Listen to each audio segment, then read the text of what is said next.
right. Let's go. Let's go. All right. We are starting the show.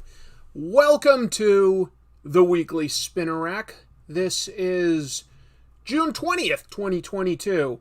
Glad that you are all here, whether you're watching this live or once it is archived. Just happy to have you here. My name is Chris. I'm your host. Got a lot of show today, a lot of comic book reviews, a lot of comic book news, a lot, really, like the most I've ever had. But let's take a moment to welcome some of the people that are here early in the chat. I'm seeing Chemdog, T1000, Victor Julio, A-Man, Big Gay Dave. We are, what's that? We're Pie 3, maybe? Tony Michael, Sir Mr. Howell, R. Estrada, Uros, Robert, Moritaka, Jamil, Ringwraiths Anonymous, Archmage Frey, Dogbeard, Daryl Grant, Tit Goblin, Dave Wright, Steve Caldwell. Look at all these people. James Stewart, Andy Omni, Angel Arroyo, Armin Abdalian, Comic Book John. Wow, we've got a lot of people showing up. Great. This is going to be a great show.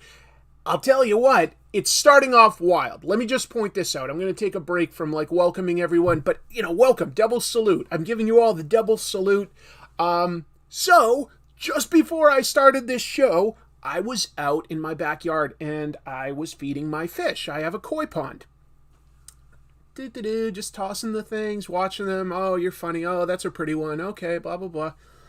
Eventually, I look down at my lap and I see an ant. No big deal. Flick it off. Then I really look, and my pants are covered in ants. I've sat in some sort of, not an ant hill per se, but just this stream of ants. And I have ants all over my pants. So I'm flicking them off. I'm running inside, making sure that they're not on me and stuff. I'm still sort of, so if I seem distracted, folks, it's because literally just a couple minutes ago, I was getting rid of ants that were all over me. I'm worried that they're going to start biting me or something like that. So that's a fun way to start a show. Who have we got here? Hey, it's Jim Mahfood saying that he liked the Mike Allred video. Yeah, over on Comic Tropes, that's my main channel. I have made an episode about Mike Allred. Jim, I was at a convention this past weekend. I saw so many people wearing Jim Mahfood shirts and getting into conversations with several of them. Oh my God, your fans are so hardcore and so loyal. It was really impressive. It was really, really impressive. Take your pants off in public. No, I don't think I'll be doing that, Clay. That's a fast way to get demonetized. But hello to other people here. Let's see, we've got, whose aunt was it? Haha, I see what people are saying. No, Black Ants. Yeah, Black Phoenix. Hello. Yeah, I've got ants in my pants is 100% right. So, I should be sort of dancing or something like that. Yeah, not fun. Better than bedbugs? Yeah, I'll agree with you there. Better than bedbugs. Today, on the Weekly Spinner Rack, I'm going to do a few quick reviews of some of the comics that I picked up this past week. Then I will get into drawing something. Today I'm going to be really more focused on inking. I've already sort of laid out the drawing, but I'm going to be inking Darth Vader. We just had Father's Day. Star Wars, Darth Vader's on the Obi-Wan Kenobi show. I wanted to focus on just a lot of black for a drawing. And while I do that, I have so much comic book news. Normally I might have about 6 items. Today I think I've got 11 or 12. Just a lot. Wow, Steve Sorensen with an early super chat. Ants in the pants. I think that should be an opener.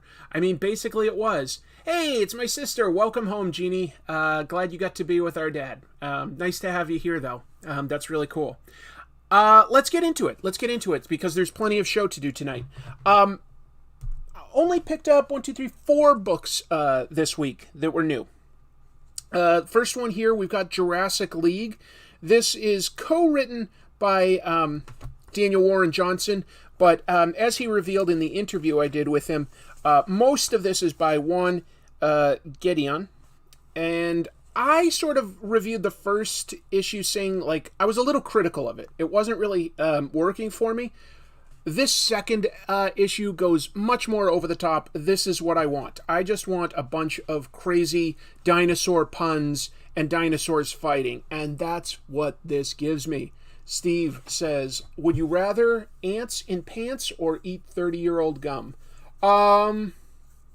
As long as they're not bullet ants, as long as they're regular, odorous ants or carboneer ants or something, I guess I'd rather have the ants, because that 30-year-old gum was disgusting.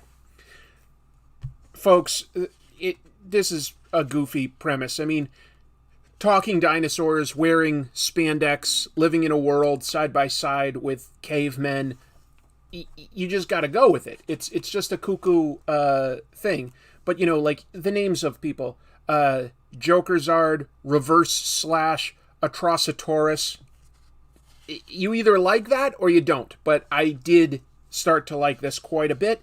And this issue really is like the coming together of the Justice League. We've got Super Sore, we've got Bat Sore, and Wonder Dawn. So the three of them get together by the end to fight characters like Giganta and some sort of Bizarro Superman type villain. Anyway, it's fun. It's goofy, but it's really, really fun. And I recommend it. In fact, I think it's a big improvement over issue 1 for whatever that's worth. So that was a blast. Very silly. Hey, Keith. Nice to see you. Do I seem a bit antsy? When does Fred Flintstone make an appearance? Oh, well, that's a Warner Brothers character, isn't it? So I don't think he'll be showing up in this Marvel book. Oh, wait, what am I saying? This is DC. Jesus. You're right. They could have Fred Flintstone show up if they wanted to. They could. All right. I was pretty excited for this one.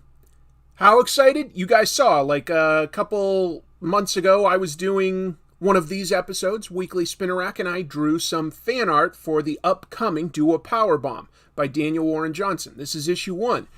What happened? Mr. Johnson reached out to me, and he was kind enough to ask for a high-res copy of what I drew. And so it got printed in the back here of issue 1, with some other pieces that are really nice fan art. I suspected I'd like this because I've liked this stuff by Daniel Warren Johnson so far.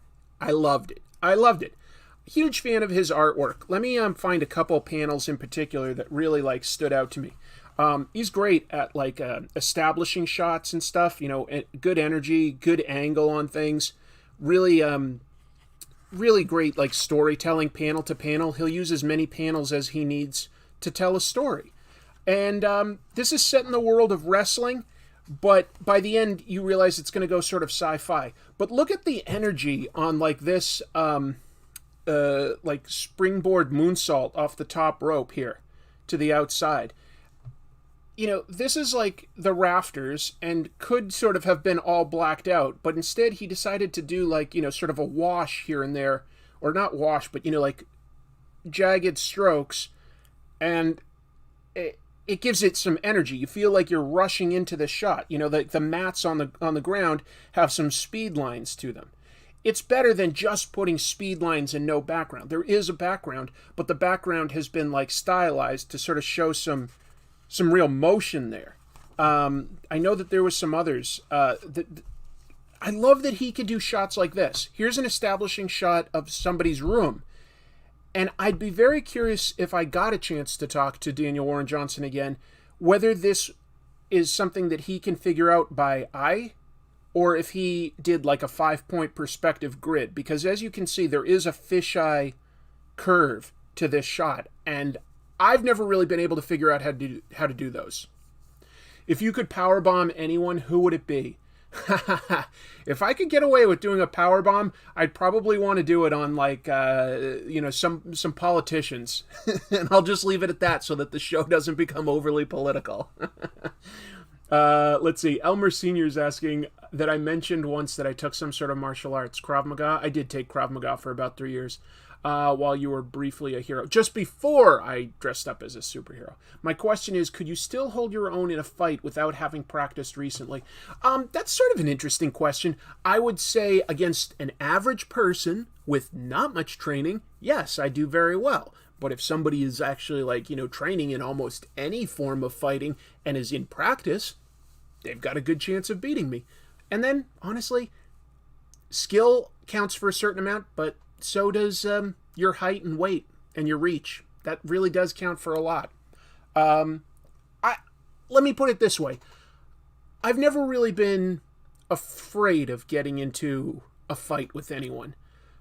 I don't know, I guess I've had good luck maybe, and that I don't want to be cocky, but I think I feel very confident. Like I don't feel intimidated by people like threatening to throw a punch. I've never felt intimidated by that. I can honestly say that.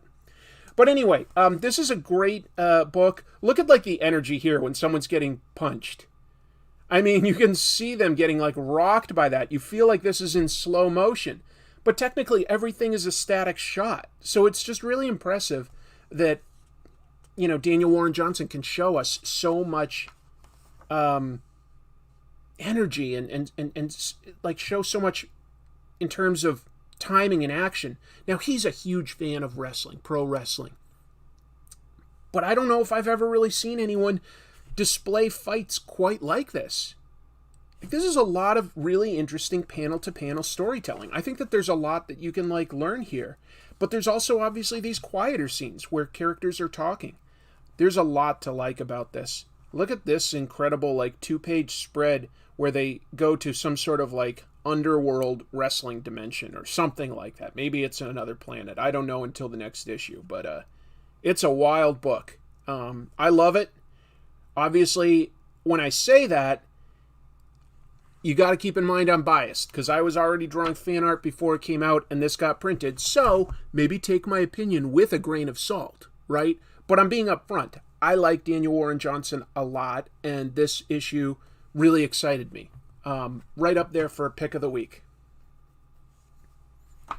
2 more books.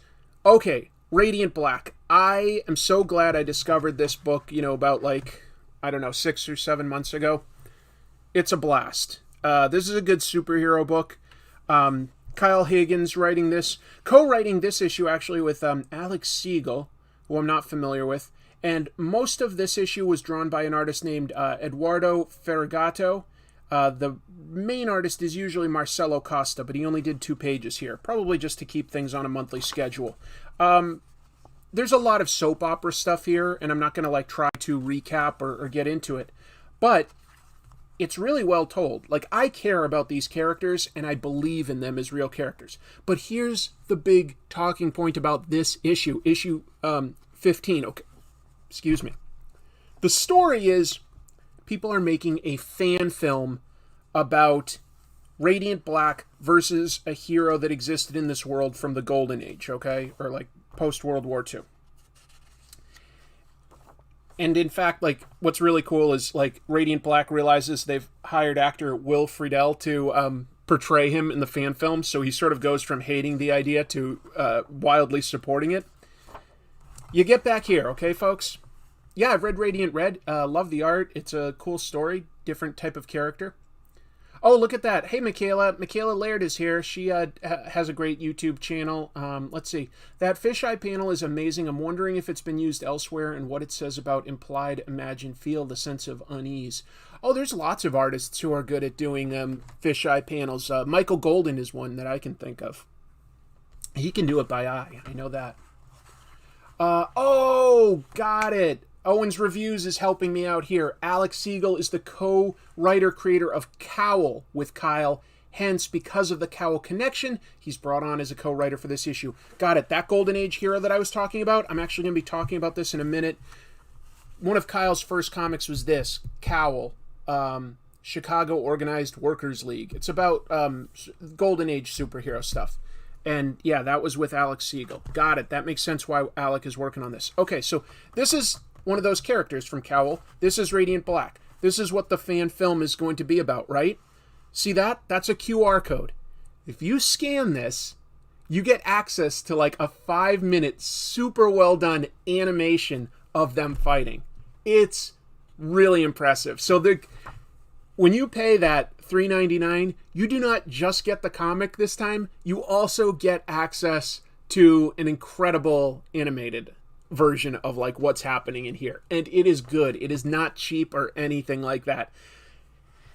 that's the thing about Kyle Higgins that's impressing me, is he keeps investing his money back into like the projects that he did. For instance, when he did Power Rangers, he was the writer of Power Rangers, and he created this alternate world version of Tommy, the Green or the White Ranger, you know, whatever you want to call him, where he'd become like this evil guy called Lord Draken.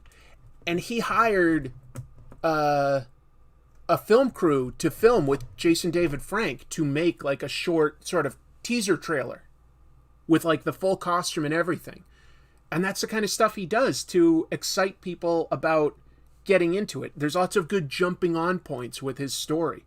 So that was a treat. That was a treat and a half. Oh, and guess who voices Radiant Black?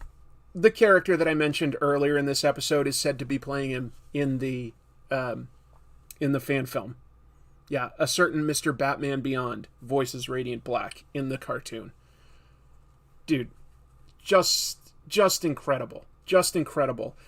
That's a pretty good extra value is all I'll say. So if you haven't read Radiant Black yet, I might recommend issue 15 as your first issue, just so that you could also get that extra cartoon as well, because that's a pretty nice bonus in my book. Like, can you imagine if they did that in comics like regularly, just gave you access to extra content? You know, back when I first moved into Seattle, the only person I knew, I've talked about this in an episode, was Phoenix Jones, really. And for a while, he was convincing me that I should draw and write, basically, his life story as a comic book. Eventually, I just sort of decided that was not something I wanted to do. I didn't want to tell his story. But I did have a suggestion for him, and that was that like every issue should have a QR code which takes you to a webpage that has videos of his actual patrols, because he had all this footage and stuff. I thought that would have been a great bonus. But Kyle Higgins taking it to another level there. So cool. Yeah. You think this code will be available in the trade? I'm positive it would be, man. I'm positive it would be. Yeah, I think that there's an excellent chance that it would be in the trade paperback version. I think that that's a very, like you don't invest that much money and time and effort to produce that just to sort of not use it much. Obviously, I could just, at this point, show you that QR code on the screen and you could access it. So it's not like it's a total secret. It's not like you technically have to pay to pull that up. But I think it's a fair way to support something like that. Like, they obviously hired a full animation team to do something special there. And it's a proof of concept of other areas that they could take Radiant Black. Speaking of animation, this is the last new comic that I picked up this week. It's the fourth and final issue of a miniseries called G.I. Joe Saturday Morning Adventures. This is by a creative team. Eric Burnham is the writer. Dan Shoening is the artist. Colorist is this guy, Luis Antonio Delgado. Worth mentioning, Diana Davis here is the research specialist. She's credited in a lot of IDW stuff of keeping it straight. And let's see, hold on, Steve Sorensen with a generous super chat saying, "Yo, like this video, peeps, it helps Chris a lot." Well, that's true. If you get a moment to just hit like, that definitely helps. I appreciate it. Look, if you liked the animated cartoon version, which is, to be clear, very different from Larry Hama's comic book of G.I. Joe, it's much more sci-fi and sort of kid-friendly and everything, but if you like that, this is an incredibly accurate take on the material. The dialogue feels like it came right out of the show. The art is just like perfectly on model. The only advantage, it's bigger. Like, you got all sorts of extra characters than what you'd normally get in a normal episode. Like, almost everybody. This is fun. It's funny. It's just really, really cool. You might see that there's a genie here. The whole premise is Cobra Commander got a hold of Aladdin's lamp, and he's used his third wish to wish that the conflict between G.I. Joe and Cobra ends. So the genie traps the entire teams on an island and forces them to fight to the end. And they've got to figure out a way to get out of all that. It's fun, folks. It's probably not for everybody, because if you didn't watch the cartoon before, you might not have that nostalgic affection for it. But I do, and it's so loyal to it. It's so accurate. I just thought this was a blast. I really do think almost anybody could have fun with these 4 issues. But anyway. Hey, look who's here in the chat room. Mr. Kyle Higgins himself. And Kyle says the code will be in the trade. So there we go. It's been confirmed. Kyle, thanks for jumping in and pointing that out. I was just having a blast talking about what a great bonus that is. And I don't want that to overshadow. This is a fun issue. You've got plenty of the superhero soap opera drama with the main characters. And you've got like some action scenes. You've got some intrigue of the way things could be going. Lots and lots of fun stuff. By the way, since Kyle is here, and this is set in, is it called Lockwood, Chicago? Let me double check. I didn't grow up there. Lockport, Illinois. That's where Kyle grew up, right? So he set a lot of this comic where he lived. In one issue, there's a huge famous pizza place, like a restaurant that gets demolished. During C2E2, the upcoming Comic-Con in Chicago, Radiant Black is sponsoring like a big sort of pizza party there. So if you are going to C2E2, you might want to look into that. Just check out the Radiant Black social media and pages for those details. But that's pretty fun. That's an example of the kind of stuff Kyle's doing to sort of help out. People can check out the Black Market YouTube for the original Cowl film and all sorts of stuff. Right. So I'll mention that briefly in a second, Kyle, but you can definitely give people more accurate info in the chat. Feel free to plug yourself. Michael Eamon saying, speaking of Larry Hama, check out Comic Tropes. Wonderful 1-hour interview with Larry Hama. That was such a privilege for me. That was just like, Larry is a hero of mine. I'll put it like that. He's a guy that really played a humongous role in getting me interested in comics with his work. And to be able to talk to somebody that had access to some of those people from the golden age of comics. He studied under guys like Bernie Krigstein, Wallace Wood, Neil Adams. We don't get to talk to those 3 guys anymore. Larry's the closest we can get to that. So, yeah. Comic Tropes, you say? Are they as good as Pros and Cons? I think I'm all right. I'm sorry to hear that, Big Gay Dave. I'm sorry to hear that. Let's see. So that was all the new comics that I picked up this week. This past weekend, if you watch this channel, you may have seen, I went to a Comic-Con this past weekend. It's smaller than a lot of the ones that are in the big cities, but Washington has a summer con at like our state fairgrounds that's actually growing every year, and I think it's a really well done convention. They get some really great comic book guests, they get a few celebrity guests, and there's a lot of comics and cosplay and stuff. It's really, really interesting. Tell us some Sergeant Slaughter stories. Well, I did get to see Sergeant Slaughter, but here's some of the stuff I did. I've always wanted to meet Kevin Eastman, even if briefly. One of the co-creators of Ninja Turtles. Another early comic in Chris's development of discovering and getting into comics. Discovered it somewhere around 86 or so. The comic, the black and white comics. It was one of the very first sort of comics aside from the Marvel and DC superhero stuff that I discovered and got into. And he was also, Kevin Eastman and Peter Laird were in the New England area. They had a studio in Massachusetts. I grew up in Massachusetts, a little south of Boston.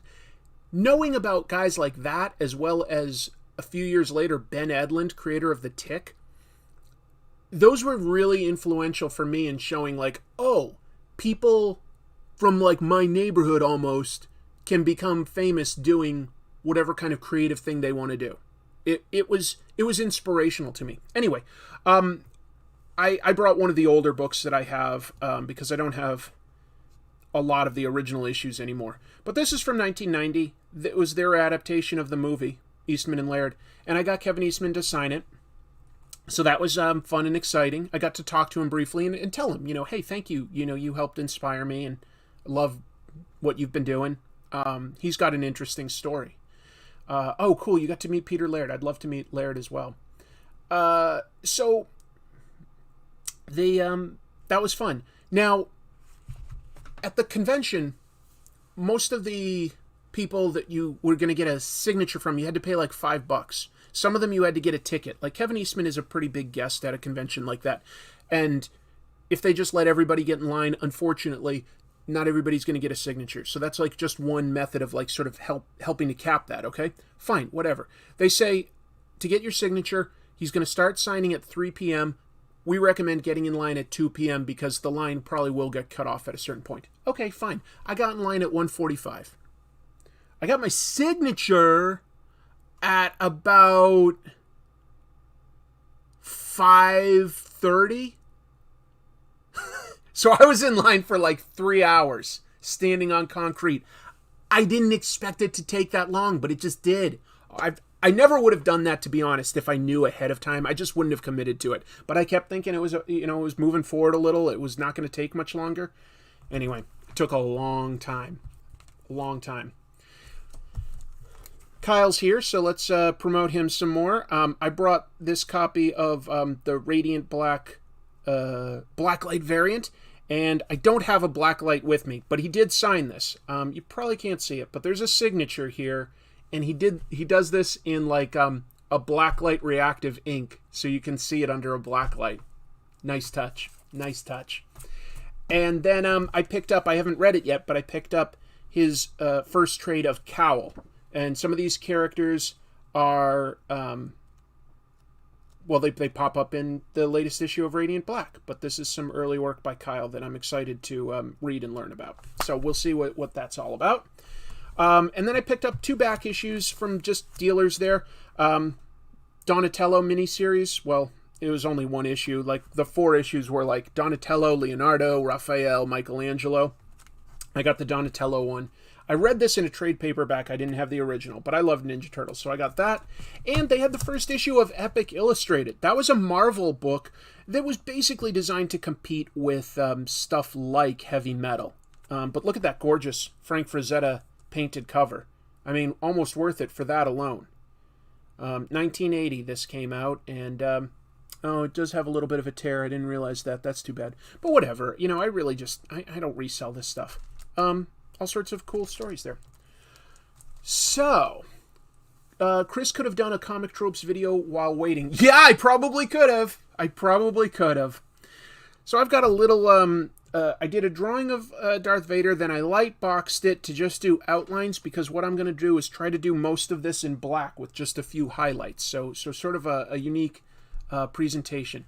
Kevin Mail says, every time I'm in line to get comics signed, I'm stuck behind the guy with a full long box on a dolly to get signed. You had to buy a ticket for each signature, but there were a lot of people that were getting like multiple Funko Pops signed by Kevin Eastman. That's why it ended up taking so long. I think that they were all like sort of dealers and stuff that are just going to flip it. So that was a little frustrating, because most of us only had like one special Ninja Turtles comic for him to sign. Anyway, I've got a lot of news today. I'm pulling up like my news. Let's see what this... Okay, this first one only just really went down today. This is not good. Not looking good for these people. Maybe some of you have heard about this, but there is a Spider-Man fan film that's been in development for a little over a year now. It's called Spider-Man Lotus. Again, fan film, but they raised like $25,000 to make it. So it's not nothing.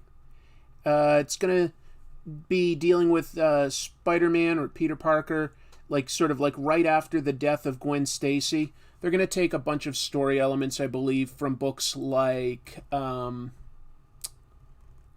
on, that was a really sloppy line. Let me correct something.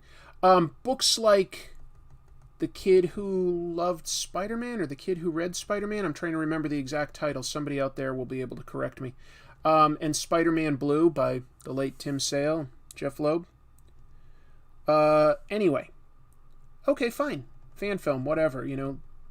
People make fan films every day. It's not always worth mentioning. I'll be honest. I don't think most of them are very good. But, the star of it, guy named Warden Wayne, is coming under some extremely bad criticism today. Justifiably so, because some old DMs, direct messages, have come out where he uses some racist and homophobic language. Not good. Not good. This is a fan film, like, most aren't worth mentioning, but this one was acknowledged by the Spider-Man movie directors. John Watts, like, acknowledged that it was coming up and said, like, he was looking forward to seeing what they did. So that's the kind of buzz that it had behind it. Oof, it's just turned into a real crap show at this point. It does not look good at all. Just terrible. Just terrible. So yeah, it's killed a lot of interest in their project, and that's a lot of money to have raised by fans to then, like, realize, oh, cool, I gave it to somebody that maybe isn't that great. He's issued an apology and sort of tried to explain it, saying that he was, like, raised in, like, a very conservative homeschooled environment, but I don't think that that's really an excuse for being racist. So that's pretty crappy. Yeah, that's just something. I don't have much more to go on, because that's really just something that I saw come across the news sites today. So that's breaking, basically, as far as this goes. Oh yeah, look, Mian Yan with a super chat saying, remember Trek fan films like Axnar? I do remember that one. I think there's a few, the original series ones, featuring some pretty well-known actors and voice talent. Obviously, Star Trek fan films started to become really crazy with how much of a budget they'd get. They were getting actors from the shows to appear in them and stuff, because they'd, pay them like their going rate. And Paramount basically had to step in and say, we're going to start putting some limits on this, because they have to protect their intellectual property. They really do. It's not just being a jerk. It's, if you don't defend your intellectual property properly, then people can, like, argue that you've abandoned it to a degree, that people should be allowed to do whatever they want with your property. So it's not just a corporation being a jerk. It's like they have sort of a legal obligation to their stakeholders to protect what they own. Axnar raised a lot of money, and yeah, that did not go well for them in the end, unfortunately for them. Because I know people put in tremendous amount of time and effort and work, and, they were going to do it as, like, non-profit, but Paramount was just like, you know what, when you're raising like $500,000 to do something, that goes beyond just like a fan film. That goes beyond. Yeah, I remember the Dead End fan film for Batman with the Predator and aliens and Joker and stuff. Yeah, that was good for what it was. But I'll be honest, most fan films sort of just annoy me, because they're like, they've got like good costumes, they might even have good cinematography, and then like just like not always good writing or good acting, and it's just sort of is like it takes you out of things. It's weird. I don't love fan films, to be honest. I want to like them always, and some of them are good. I'm not saying that they're all bad, just saying that some of them aren't so great. But it's also a gray area, like what is a fan film versus like what's a professional production. It's hard to decide sometimes. Let me move on to the next news item, because I've got lots of it. If you are on social media at all and following anything that is comics related, you probably heard about this one this week. Let me set the stage a bit. Webtoons. If you're not familiar, Webtoons is an incredibly popular app and site where you can read digital comics. It's especially popular, just to be clear, in South Korea. But there's also a bunch of American comics on it these days, too. Andrew Jefferson with a super chat saying, speaking of copyright, would you ever do an Air Pirates video? I would consider it. Thanks for the super chat. And Steve Sorensen says, ever watch the fan series known as The Orville? I haven't, actually, but I am aware of what you're talking about. Yeah, people say that it's a really good Star Trek show for not being a Star Trek show. Anyway, so Webtoons. As far as like a venue for seeing digital comics, they are huge. They're huge. And they put out an ad campaign recently. We're talking like in the public transport, like, you know, places of subways in New York, buses in Chicago, London. You know, this is a huge marketing campaign. Lots of different like ad copy and stuff. Lots of different books being shown. Lore Olympus is one of the more well-known ones from, you know, the Western world that's getting promoted in these ads. And one of their ads, oh my God, people like really erupted on this, and I think justifiably so. The ad copy on the one that people did not like reads, hold on, I wrote it down here. Comics are literature's side hustle. Comics are literature's side hustle. That sounds very demeaning to a lot of people who consider comics their main hustle, you know, that's their main job. They're not like trying to be second banana to literature. They're not trying to just be a side job. Like a lot of people put an incredible amount of effort and time into these things, and to have like a humongous ad campaign going like, hey, nice side hustle. It's demeaning. It's not nice.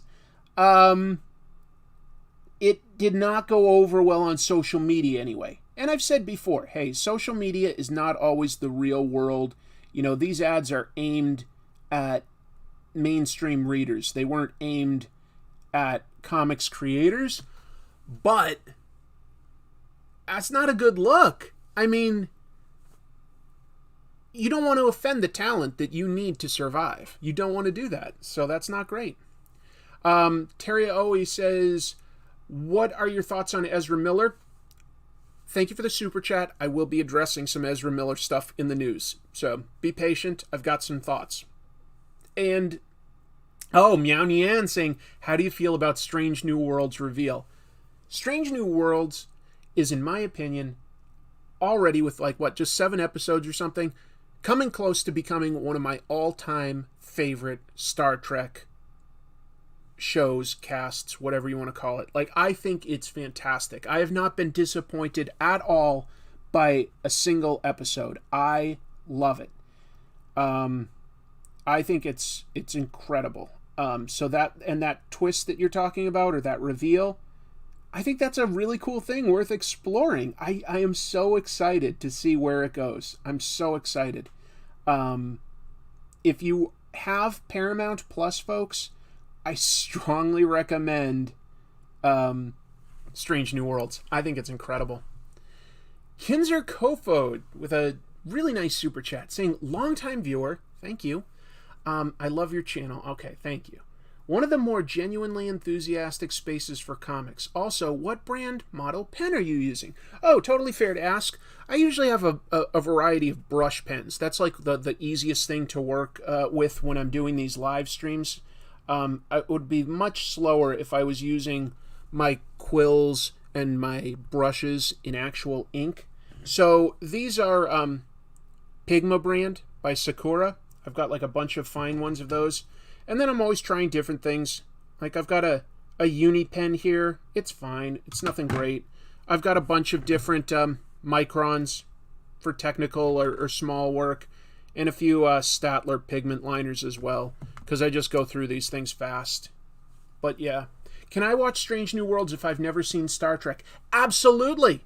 Absolutely. While there is continuity in it, you definitely don't need to know any of it to enjoy Strange New Worlds.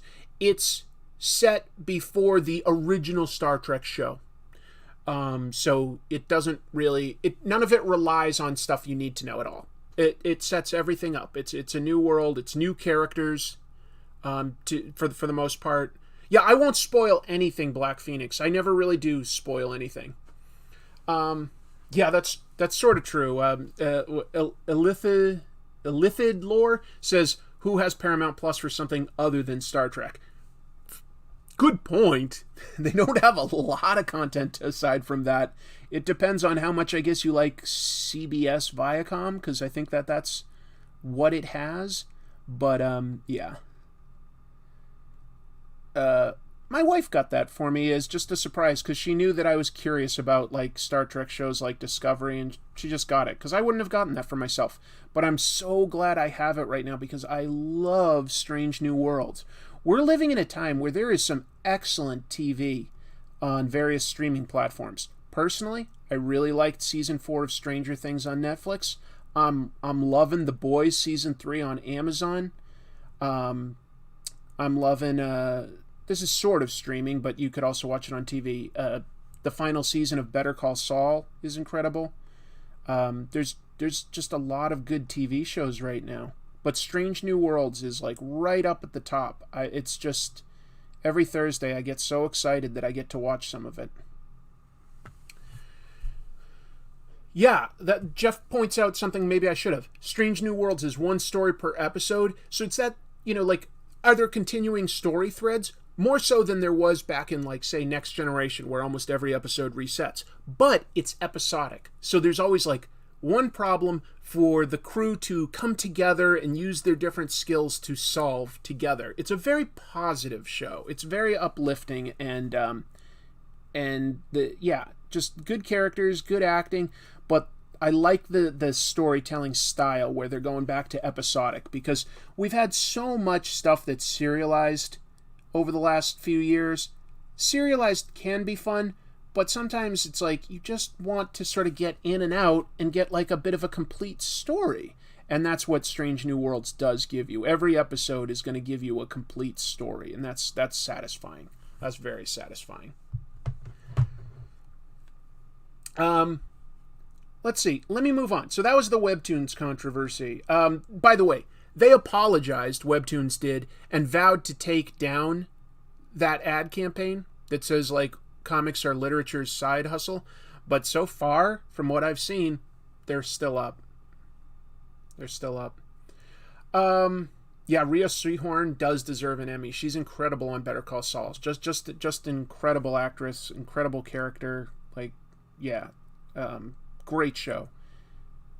And I mean, I thought Breaking Bad was one of the all-time best TV shows I've ever seen. I loved it. I thought it was captivating, like really intense. And I was like, how could they ever do a show set in that world that would like meet its standards, let alone a prequel, let alone like, sort of a not in the world of drugs necessarily, at least not as its main focus initially. They found a way to do it. They have a great thing going there. Great. Anyway, I love it. One of my favorites. I also love Mr. Bob Odenkirk. Have for a long time. But there's more news. All right, I say that too happily. Let's talk about something a little more serious because we have to acknowledge it. Like, it would be rude not to acknowledge it. But this is going to be a little tough for me because it's very serious, and we're going to have to, like, I like to joke around on this show, but give me a moment here to sort of like take a breather there. We're gonna talk about something a little more serious that we have to acknowledge, I think. We lost somebody. We lost a really fantastic, well-respected, well-loved in the community artist this past week. Actually, somebody that's local as well. He lived here in Seattle. And even if you haven't read his comics, you've seen something that was influenced by his work. Mr. Tim Sale is who I'm talking about. Tim Sale, only 66 years old. I don't consider that very old. Tim Sale passed away, folks. Hold on, I've got like a note here. It was kidney failure. Heartbreaking. Announced by one of his best friends, colleague in the industry, Richard Starkings. Great artist, letterer in his own right. Tim Sale is especially well known, I would say, for all the stuff that he did with Jeff Loeb. They did some great comics together. I've made an episode on Comic Tropes about their work on The Long Halloween. That was a pretty incredible series. And there was a sequel series to that, Dark Victory. Now, a lot of the story elements in those have been used in the Christopher Nolan movies and the Batman movie. So very influential in that regard. That's what I mean by when I say, even if you haven't read that comic, you've been exposed to the stuff that they've done with the characters and the storytelling. Superman for All Seasons was another great one. If you've seen the little clip from the current Superman and Lois show where Superman saves a kid and the kid's like, cool costume, and he's like, thanks, my mom made it for me. That's taken right from Tim Sale's work on Superman for All Seasons. Spider-Man Blue, pretty important book. Daredevil Yellow. What was Hulk? Hulk was gray, I believe. They did a lot of great work together. And, of course, Tim Sale did plenty of stuff before that, too. First thing I was ever exposed to was his work on Grendel. And but I won't lie and say, like, hey, I am the world's biggest Tim Sale fan. That wouldn't be accurate. There are definitely, I've got, like, friends that are much bigger fans of his than me. I respect the heck out of his work. I didn't always love how cartoony he drew the Joker in some of, like, the work, but these days that feels like nitpicking. I'm just trying to be a little honest. But he was a good storyteller. He was an excellent storyteller. And it's very sad to lose such a talented creator, especially so young. You know, it's been a tough year for, like, losing some great creators kind of unexpectedly. Yeah, this is a second channel. I've got a main channel called Comic Tropes where I do edited videos. This is where I do, like, live shows and smaller projects, but related to comics. Anyway, if you haven't, like, read any of Tim Sale's work, the thing I would recommend starting with would be Batman The Long Halloween, because it's a self-contained trade paperback story. You can enjoy a full story and get exposed to his work there in a great way. But Superman for All Seasons is another one that I would give a pretty strong recommendation to. So if you haven't, but if you have, then yeah, you know the pain of what everyone's going through right now. It's really just too bad. It's too bad. Great creator. We're lucky that he left so much behind for us to see. Let's see, people talking about stuff that they liked. Yellow and gray are carried by the art. Yep. Got into Tim Sale's last week and finding out he passed away this week was gut-wrenching. Yep. Drew a Wolverine Gambit book. You liked how Sale drew the yellow-brown Daredevil suit? Absolutely, one we don't get to see too much. Challengers of the Unknown. He also did a Challengers of the Unknown series with Jeff Leb. Let's see. My first Tim Sale book was Thieves' World way back in 1985. That is going back a way. Good for you. Captain America one. This is the channel for talking about Ant-Man's Long War Against Chris. Right, I did get a bunch of ants in my pants before the show started. So I guess we're easing away from talking about more serious subjects and getting back to what the channel is. Look, I guess I don't have a whole lot more to say, so what I'll do is just pick up the next piece of news and move on. But it's sad. I wanted to acknowledge the passing of a pretty great artist and give you at least some recommendations if you haven't read it, like where you could start looking into his work. Was Tim Sale the one that would give Joker big teeth? He definitely was. That part I didn't always love, but I liked how he drew, like, Batman and a bunch of the other rogues. So, yeah. And, you know, it's interesting. Let me point this last thing out about Tim Sale. Was, you know, he had never finished, like, college. He tried, like, 2 different colleges, so, like, a local one and one that was, like, an art school in New York, and he didn't finish it. But obviously, not everybody needs to, because he was incredibly talented. But I guess he did finish the John Buscema School of Art, which was sort of like a smaller certification-type course that was held in, like, a hotel lobby in New York. He did go to that and learn a bunch of stuff from that. So, you know, he did have some formal training that was valuable to his evolution as an artist. And I would say that he was a unique artist, you know, and we need more of those in the world of comics. More people with unique viewpoints and looks to their art. But let me move on to another piece of news. Thank you for bearing with me on that one. Here's just a light piece of news that kind of surprised me, to be honest. Marvel announced this week, they seem very proud of this too, that they got the license to make Planet of the Apes comics. Which I thought was interesting timing, because there's no movies or TV shows or anything about Planet of the Apes announced right now. So maybe like the license is like less expensive right now or something like that. All I can say is, Marvel did do the Planet of the Apes comics in 74 and 75. Back like in the when the first movies came out. And Planet of the Apes, that's a huge franchise. They made 5 original movies. There was the Tim Burton reboot that didn't really work. But then like the more recent trilogy did work pretty darn well. The sort of rise and war and dawn of the Planet of the Apes, those all went over pretty darn well. And I just thought that was interesting to see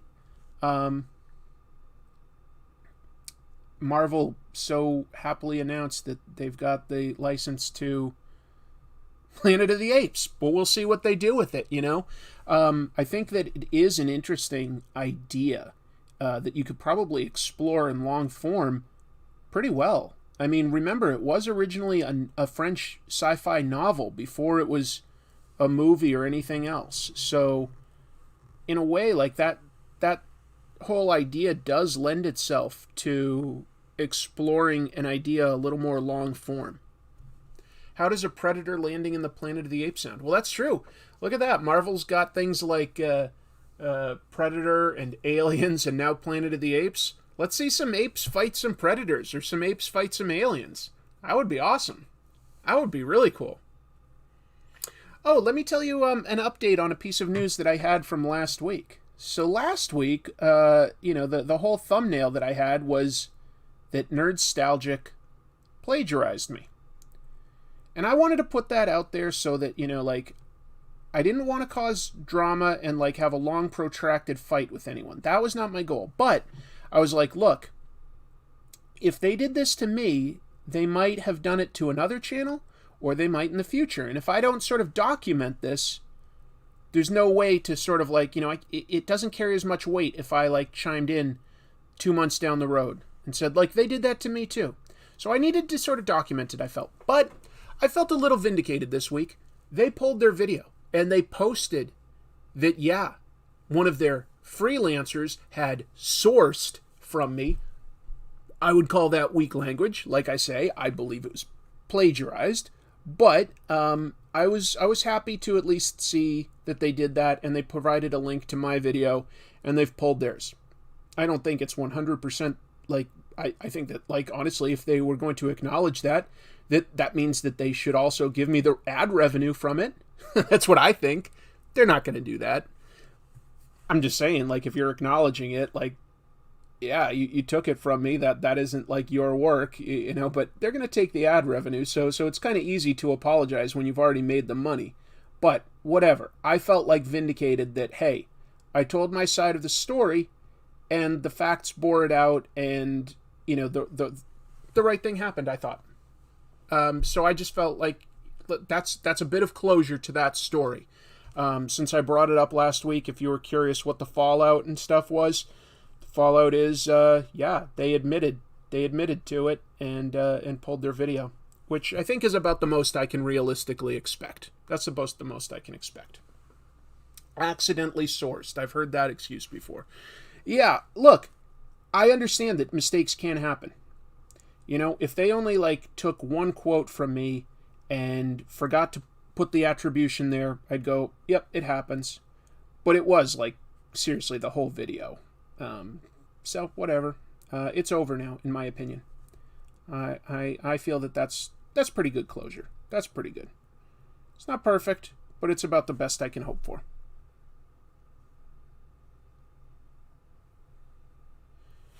Let's see what else I had for news. Because I had a lot. Earlier, I somebody asked what I thought about Ezra Miller, and there is more follow-up on Ezra Miller. unfortunately, in some ways. Like, look, Ezra Miller has become a very problematic actor in terms of how Warner Brothers is supposed to position itself. They are the star of like a $200 million Flash movie. And then they're getting arrested for fights in Hawaii and a couple years ago in Iceland, like just attacking people, accusations of grooming an underage girl for the last few years, and not being available to even get served court papers. Like, no one can reach them. So Ezra Miller has become very problematic, and Warner Brothers has basically said they might make another Flash movie. They're not going to be working with Ezra Miller anymore. It's just too much drama for them. Like, there's no way to accurately promote your project when there's this much bad press surrounding it. Like, there's just no way. But DC Comics is also dealing with a little bit of it. So there's going to be a Flash prequel comic, and one of the covers, or like a variant cover, I guess, was illustrated by the director, Andy Muschietti, who's done stuff like It, and is actually a really good artist. Like, look up Andy Muschietti's, storyboards for his movies. Good artist.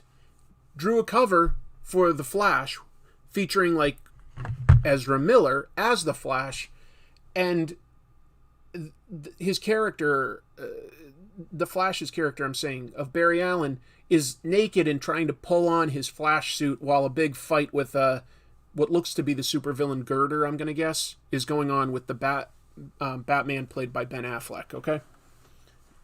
It's pretty awkward looking, like this naked Ezra Miller, like, pulling on his clothes on the cover of the issue while there's all this controversy going on. So, DC announced that they are pulling that variant cover, but you can easily find it on, like, any news site right now, because it was being used to, like, promote everything. So, yeah, it looked like a Mad Magazine cover.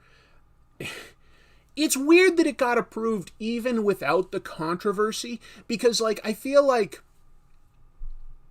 pulling on the Flash suit while, like, action is going on behind you, it's kind of funny, okay? It's a fine premise for a cover. The composition is fine. The actual art, like the likeness, is quite good. There's energy to the drawing. Like, the art itself is not the problem. The fact that Ezra Miller has become a problem is somewhat problematic. But even if Ezra Miller hadn't been doing all these problematic things, it's still a weird-looking cover, having, like, the character naked and just having the close up to, like, his thighs. I feel like you could still get that same humor if you put him in, like, a Speedo underwear or, boxers with hearts on it or something like that. That would still look funny, but not be quite as unnecessarily risque. I think of the Flash as a fairly wholesome character, and to have him sort of naked on the cover it's just a little weird. You could tell that in a story within the pages and give it context, but when it's the cover front and center, I just feel like it was a weird thing to have approved, like, as is. I feel like it needed a little bit more work, but maybe I'm being a weirdo or I'm being a prude. I just thought that it was a bit of a weird choice for a cover. But who knows? It's easy to criticize. It's not as easy to create whole cloth. So I might be being over the top with that, but I thought it was a weird cover. Anyway, regardless, it is being pulled. What did the rogues call him? Flasher? Exactly. Boxers with lightning bolts? It feels like you could put him in there and you get the same sort of gag. It feels like having him naked is a little unnecessary. Boy, I feel like I wanted to have more positive news this week, but I'll just talk about what actually came out. So I didn't pick this issue up this past week to review, but this is an issue of a Marvel comic that came out this past week, and has similarly drawn a lot of criticism in social media, which, again, might not be the real world, but it's got a lot of criticism going. And I did look at like all the preview pages that have been up for it on various sites, and it does seem pretty cringy. There is a current like miniseries, what if miniseries, like what if Miles Morales, and you know, it was what if he became the Hulk, or not the Hulk, I don't think they did the Hulk, but they did Captain America, they did Wolverine. You know, it's like taking the character of Miles Morales and saying, like, what if Miles had different superpowers somehow, like a different alternate Marvel universe. And the one that came out this week was what if Miles Morales was Thor. And the story is basically that Asgard in this world, instead of like sort of being on another planet, like the roots of the great tree Yggdrasil spread into our world, into like Harlem, I guess? Yeah, I think it must be. And so like the Asgardian guards live there. Okay, fine. Weird, but that's fine. That's fine. That's fine. Miles Morales is Thor in this, but it is written fairly cringy. There's a lot of narration boxes, and they're all like sort of written as like hip-hop lyrics, but it's more like if your mom back in 1994 was writing the hip-hop lyrics, like real simple basic raps that just seem kind of cringy and not cool. Hold on, Magic K with a super chat saying, with what Ezra did recently, Andy's cover almost like foreshadowing their unstable future. That's accurate. Thank you for the super chat. It's not right. The Beowulf points out Morales Thor was just weird, not an inherently bad concept, just an odd execution. He talks in like weird ebonics that like we haven't seen characters in pop culture really use for quite a while. Like it just doesn't feel right. He's put graffiti all over his hammer. I get that like Miles's artwork and graffiti has become a component of that character's personality. It feels weird to put it on Mjolnir to me versus like putting on like a jacket or something. Thank you, Daniel. Thank you so much. That's a really kind sentiment. It means a lot to me. Thank you so much. That's really, really kind. So, yeah. Yo, my name is Thor, and I'm here to say, exactly. Yo, I'm Thor, and I'm here to say I patrol Harlem every day. It's almost like that, folks. It's really... I feel like cringe is the right word to use here. Tari says, Chris, there is a what if Miles Morales became the Hulk? Oh, there is a Hulk one. I have just finished reading. There is a lot of narration. I thought it was okay. Yeah, I haven't heard anything bad about the others. Who wrote it? Andrew Jefferson asks. Great question. Not familiar with the writer, so I've forgotten his name, but he's Mexican. As in, it's not like at least some white guy, but I don't know his background, like where he grew up or anything like that. I feel that should play a factor. I just, the concept is fine. It was just, some of the dialogue is like really dated feeling. That's what it is. And so it just doesn't feel very respectful to the community to me. But I don't like read it with like ill intent. I don't think that there was ill intent with it. It just, I don't think it comes across great. Let's see, Jerfy saying, are you saying Soldier Boy Shatnering Rapture has better flow than Miles Thoralis? That's a reference to the latest episode of The Boys where Jensen Ackles as Soldier Boy is on Solid Gold, which is a show that I watched as a really little kid, by the way. It was sort of like, almost like MTV before there was MTV. Yeah. You know, Rapture by Blondie was actually the first song with rap to, like, go top 10. It wasn't like something by, say, you know, Run DMC or an early band like that. The first hit rap was Rapture by Blondie with Debbie Harry singing. I like Blondie a lot, though, so I'm okay with that. Just an interesting bit of history. Oh, so Jamil says, I almost expected Miles to say it's hammer time. He does say that. He does say that. And what was Hammer Time? Like I said, that's why I guess I was thinking 1990s, because MC Hammer is 1990s rap. Yeah, he throws the hammer and says it's Hammer Time. I feel like a kid growing up today, like a millennial, doesn't really know MC Hammer, wouldn't be saying it's Hammer Time. People don't say that anymore. That was something they said in the 90s. So, who knows? Make your own judgment call about, its execution. It just... All I'm saying is, it did seem a little weird, and it doesn't seem like it's going over well on social media. But, who knows? Social media is sometimes a bubble. I will say that. It can be a bubble.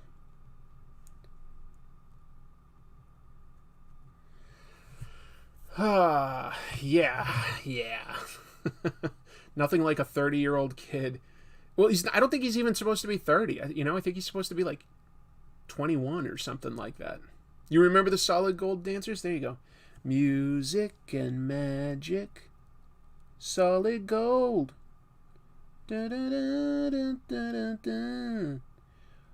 I don't think there's too many people here that know Solid Gold. I would guess if Jim Mahfood's still here, he knew Solid Gold. I think we're about the same age.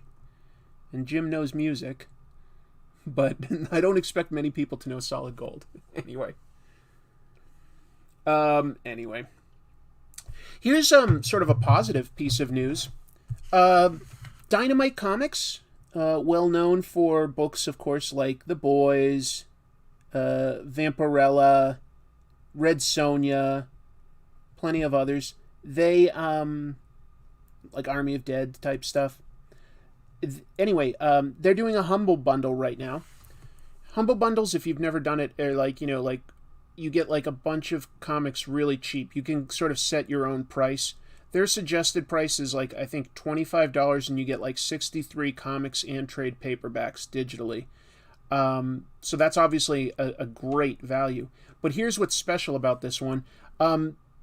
It's to raise money for the World Kitchen, which is a great resource for getting food to different impoverished parts of the country, especially in disaster scenarios. So, if you look up on Humble Bundle, Dynamite Comics right now, you will find their deal. I think they're calling it Girls versus Boys, or vice versa, because, they've got stuff like The Boys, they've got stuff like Vampirella and stuff like that. So, anyway, if you're curious about any of those comics, good value for, jumping in, but obviously, you're helping raise money for a good cause. They've raised $13,000 so far, and they've got about 23 or 24 days left. Man, I would love it if I could bump that up, because I do think that that's a fantastic charity, the World Kitchen. So just wanted to throw that out there in case you were curious about any of those comics, or if you just wanted the idea of supporting that charity and getting some comics for your troubles. Kind of a win-win, in my opinion, when companies do something like that.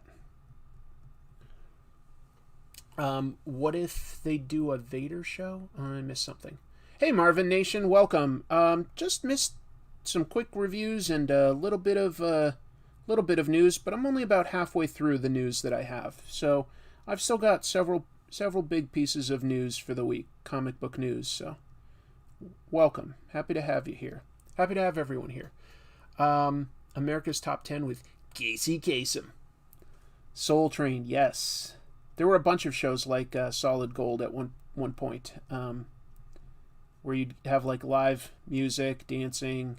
Sometimes they'd play a music video, but the music videos of the 70s and 80s were very different. They were mostly more recorded concert performance type things. It was interesting. It was very different.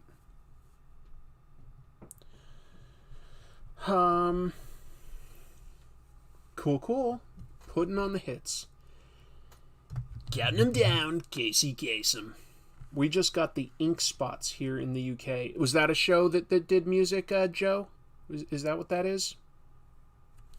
What else do I have for news? But anyway, yeah, I definitely recommend that Humble Bundle, Dynamite's Humble Bundle. And on the next episode of Comic Tropes, when I end it and like just sort of like ramble about anything that's going on, I'm going to try to plug that again because I think that is a good cause. And yeah, $25 getting 68 comics. Try something new that you might not have tried before, but definitely know that like a bunch of your money is going to help people eat, which I think should make you feel good. Makes me feel good whenever I like, volunteer at a soup kitchen or hand out money to homeless people. Like, I feel like that makes me feel like good about myself. Like, I want to make the world a better place if I can. It would be nice to leave this world better than we entered it, wouldn't it? I feel like that would be a good feeling. Could sort of like leave it a little more at peace. Then like, oh God, thank God I'm out of here. Jamil asks an interesting question. Have I played the new Teenage Mutant Ninja Turtles game, Shredder's Revenge? I haven't. I would love to. It is a shame what happened to Casey. I agree, ChemDog. Not great final days. Not great final days. Good guy. Pop-up videos. I loved pop-up videos. Those should be archived somewhere. Pop-up videos. I love those. I like little bits of trivia in a well-produced package. I liked pop-up videos a lot. That was a good mix between humor and interesting info about the artists or the behind-the-scenes creation of the video that you were watching. I loved that show. That should be on like something like Paramount Plus. Give me my old pop-up video stuff. Or bring it back for new videos. Bloop. Bloop. Elon Musk could do with learning that since he could literally end poverty if he had a heart. He could. They've estimated what number of billions it would take to end world hunger. There are people that currently, just to be clear, essentially have access to superpowers. When you have multiple billions of dollars, if you felt like you could do with just a few million or something like that, and you were willing to give it back, and that would be weird to get to give like almost everything you had, but if you could change the world. You could develop infrastructures and end hunger and homelessness, at least in your country, but probably in a lot of countries. Can you imagine having that would be a superpower, in my opinion. You could do that. Unfortunately, the people that are those rich billionaires instead, will talk about what they do for charity, but they could do so much more. And I do believe that you're entitled to what you earn. I do believe that. But if you had that much, wow, the idea of what a legacy you would have. And for me, that would be more important than being comfortable. For me, I would love the idea of I changed the world to a point where people weren't hungry. That would be amazing. You can't end world hunger? You could end a lot of it. You could.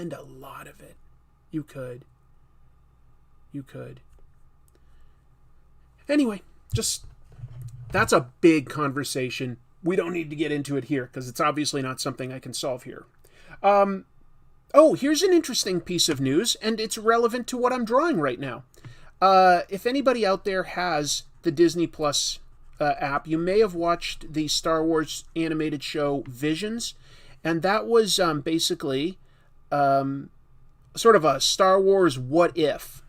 And so a lot of different animators were hired and sort of allowed to play with the Star Wars toys and create anime segments set in the world of Star Wars. It wasn't necessarily canon, but it was just a cool new idea. It was called Visions. Andrew Jefferson saying, impressive drawing. Hope you don't choke on your aspirations. I won't. Anyway, so what was I? Oh yeah, Star Wars Visions. I liked it overall. I thought that was a pretty fun show. Some people didn't like it as much. Some people loved it. A lot of different opinions. Hey, it's a what if though. I had fun with it. It was cool.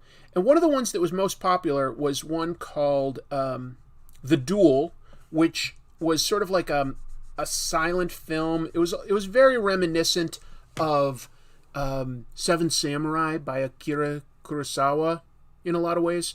It starred a Jedi known as the Ronin, like a wanderer. It was very much sort of like feudal Japan in a Star Wars sci-fi fantasy universe. Anyway, that's going to become a comic. Let me acknowledge this super chat and then I'll explain. Riv Wilson gives me a flying pear.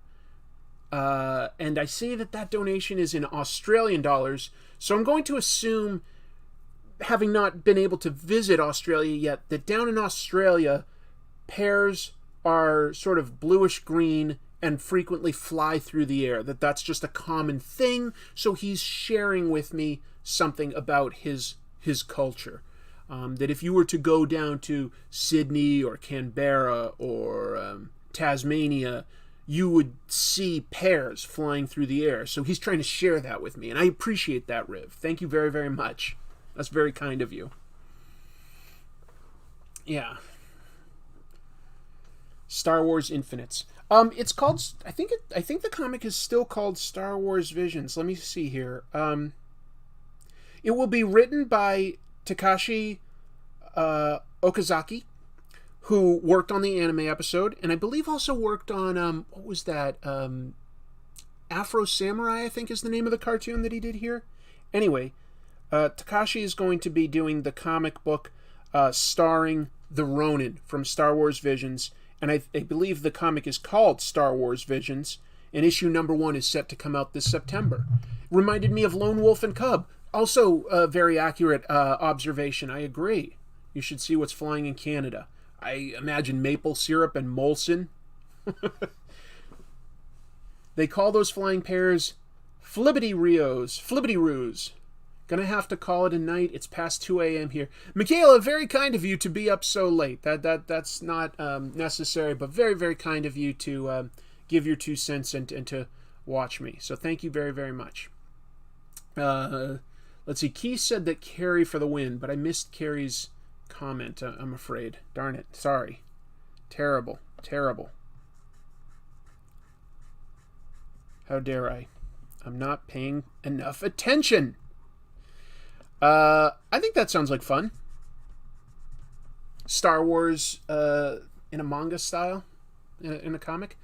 Whoa, Kevin Connor sharing some Canadian culture with us, because up there they have friendly foxes. Everything's a little friendlier in Canada. It's not perfect, but it's a little friendlier. And their foxes will often... they have opposable thumbs up there to the north. They've developed opposable thumbs, and the foxes there will often give you the thumbs up if you're walking by in the forest. So I think that's pretty nice. Thank you, Kevin. Appreciate that. Look at this. We're learning all sorts of great stuff about different cultures tonight. I bet you didn't expect all of that. I'm looking forward to seeing Neil Patrick Harris as a villain in Doctor Who next year. That's right. He's going to be in the 60th anniversary episode, right? Sure. I like Neil Patrick Harris. I like Doctor Who. I'm all for that. I hope that's good. Are they going to do, have they announced if the 60th anniversary is going to, have another Doctor in it?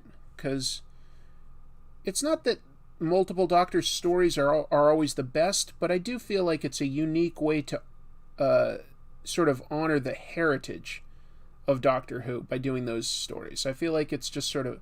And I will say that the 50th anniversary episode, that was great. That was great. The 50th anniversary episode with the 10th and 11th and the War Doctor, that was great.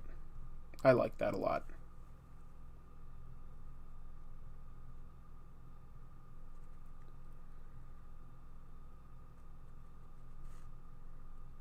Bear with me, I'm just drawing a delicate line. And then I'll jump right back into the chat, likely with some comic book news. Hold on, I'm getting a message. Let me make sure it isn't work related or anything. Don't think so. No, something else. Good. We're good. Let me pull the news back up and see where I left off. Can you believe how much news I've given you tonight? But I'm not done. Doctor Who-rable sing-along special? And that's a good one, Chrissy, because Neil Patrick Harris was in that. That's really good. Bruce Campbell should be the next Doctor Who. Hey, baby. Let's get on my groovy TARDIS and see what we can do. After all, last I checked, I'm what are they called? I'm a Gallifreyan and you're a girl? Last time I checked. Oh, Bruce Campbell, we don't deserve you. You're wonderful. I want some Canadian fox poutine. Nice. Daniel, Chris, did Sergeant Slaughter tell you Addie's disease? No, he didn't tell me that, but at least I got him to put me in the Cobra clutch. He didn't squeeze that much. I sold it, like going like, but I could see how it could work. It's very close to putting somebody in a regular chokehold. You're just using their arm as one of the points, and then applying pressure with your other arms. It was cool. I got to meet Sergeant Slaughter at that convention I was mentioning that I went to, and if you look on this channel, I uploaded a video, just sort of a walkthrough, let you feel like you're at the convention maybe. I got to meet Sergeant Slaughter, and I had him put me in his finishing maneuver, the Cobra Clutch. That's his submission maneuver. Bruce Campbell is Clayface. All right. Let's see. Dark Toboki says, my name's Toby, currently typing up my comic book in script form, been 10 years in the making, dealing with major depressive disorders, intrusive thoughts, and repressed memories. That is tough, but yeah, the only way to get it done is to actually get it done. Good luck with that. I fight depression quite a bit myself, so I do understand how much of a block that can be. Good luck. I want you to succeed. The next piece of news here that I've got. Some original art sold, and is a pretty famous piece of original art. The cover for Dark Knight Returns #1. We've all seen that. The one of Batman in silhouette jumping through the night sky with a flash of lightning behind it. Illustrated by Frank Miller. Colored by his then partner, Lynn Varley. Pretty famous comic. Well, it sold at auction, the original art for that, and it sold for quite a hefty amount. $2.4 million. $2.4 million. The cover of Dark Knight #1 sold on Heritage Auctions this past week. But here's some thoughts on that. First of all, when something like that goes for $2.4 million, it's very unlikely it's going to a comic book fan. Could be a comic book fan, but I bet in most cases it's going to somebody who's just buying it as an investment. You know? That's a rich person buying some art that they expect to appreciate and value. Now, they might also happen to be a comic book fan, but they're mostly, I think, buying it for investment purposes at that kind of a price. But here's the other thing I was thinking about. I don't know this for a fact. I looked at the description and I couldn't figure it out from just reading the description. But I do know that Lynn Varley's coloring style when she worked with Frank was he would finish his artwork and she would print off like a blue line version of that and do watercolors or something along those lines on top of that art. So I really don't know whether that has any of Frank Miller's original art on it or not. It might. It might be his ink and then her colors over that original art. But it also might just be her colors over a print-off of Frank's line art, which to me would not be worth the $2.4 million. It would be worth something, and I respect the hell out of Lynn. She did great work throughout the 80s, especially, in my opinion. But I don't know if somebody would pay $2.4 million for just her artwork. So maybe they, the people that were bidding know more than I do. And maybe that in this specific case, it does have Frank Miller's art as well as Lynn's. But I feel like $2.4 million to spend on Lynn Varley coloring is excessive. It would be great if you appear in a cartoonist kayfabe video. I talk to those guys. I'm always happy to collaborate with them if I can. I've had them both on my show as a guest. We've talked here and there about different ideas. Money laundering at that price. That's possible. Francisco says, greetings from Mexico City. Have you uploaded a video with your thoughts on Doctor Strange and the Multiverse of Madness? No, I didn't do a specific video about that. I enjoyed it. I had a good time. It didn't have a lot of direct comic book references for me to really feel was justified in making a full episode about it, Francisco. So I didn't make an episode about it, but I enjoyed it. I had a good time at that one. I thought it showed some good character growth for Doctor Strange. And felt more Sam Raimi-esque than I expected it to feel. Some really good sort of gross out and surprise scare stuff that was in it. It'd go for $20 million if it had Frank's inks. I don't think anybody would spend $20 million, Chrissy.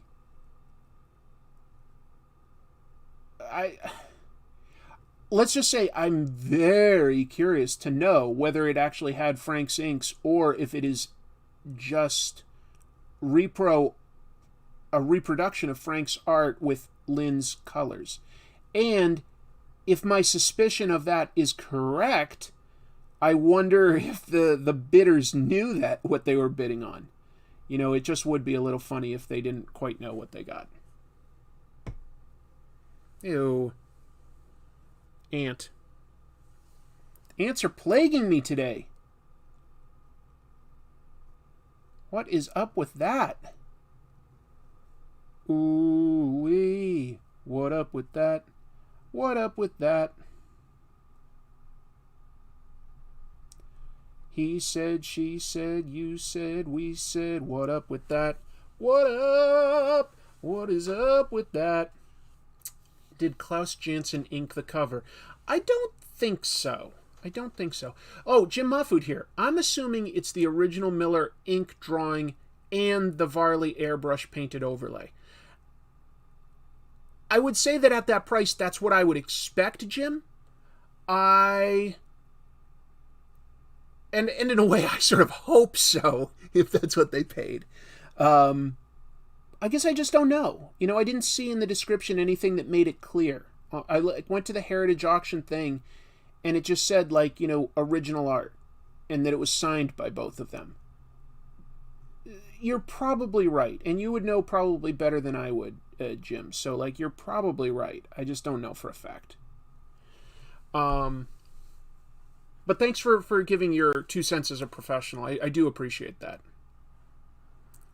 Sorry, Lindsey Buckingham. The answer coming for vengeance. Yeah. $20 million barely heats up my space rocket for the week. Yep. Anyway, all I can say is, as far as comic book artwork goes, that's way high up there. There's a few other original pieces of art that have crossed $1 million, but not many. I think Frank Frazetta has a painting somewhere that's gone for like more than 2.4 million. But I'm hard pressed to think off the top of my head other pieces of artwork that have easily crossed $1 million. There's not many. Do you think that you would do a Hellboy Mike Mignola video anytime soon? Have I not done? No, I've done a Mike Mignola Hellboy video. I'd consider doing one again, but I'll be honest, I'd probably prefer to do one about Guy Davis first, who also did a lot of cool stuff on, like, Hellboy, or BPRD. But I did do one. It's just been a couple years.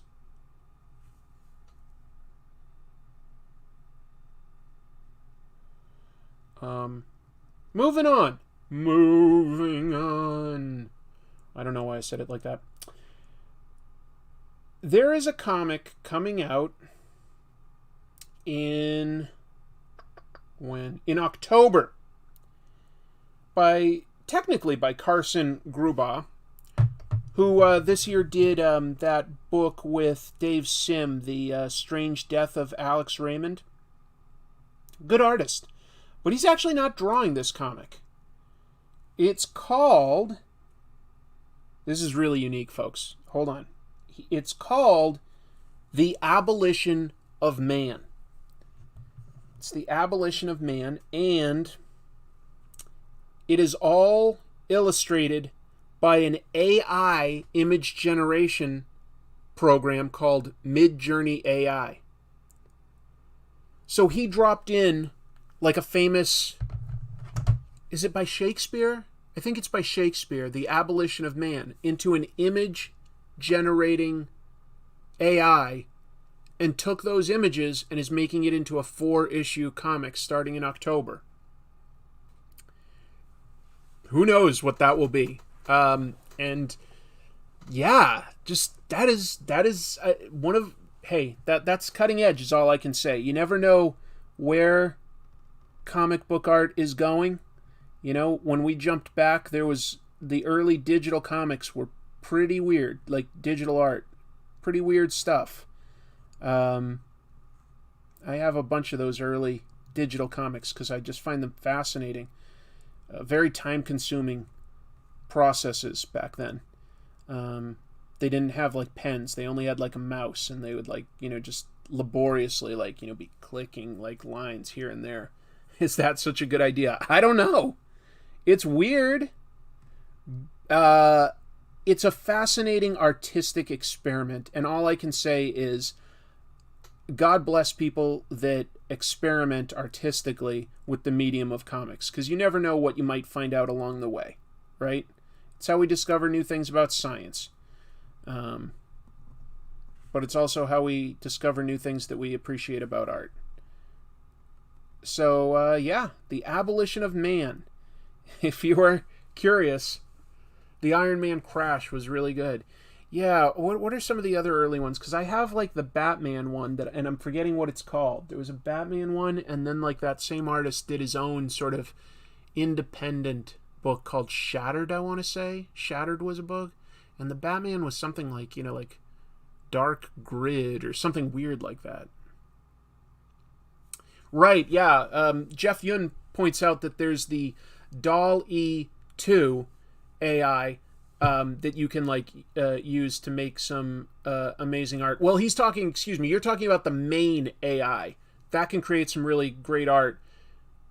There's a mini version that we can play with that creates some weird art. Like, you can just tell it to do anything. Like, Stanley eating a plate of poop, and it will, like, create about, like, 9 images trying to do that. It's an interesting little toy. DALL-E AI. It's fun to play with. You get some weird results. Superman with a nosebleed. I don't know. Just anything that you can think of. And it will try to draw that. 'Tis a fun little project.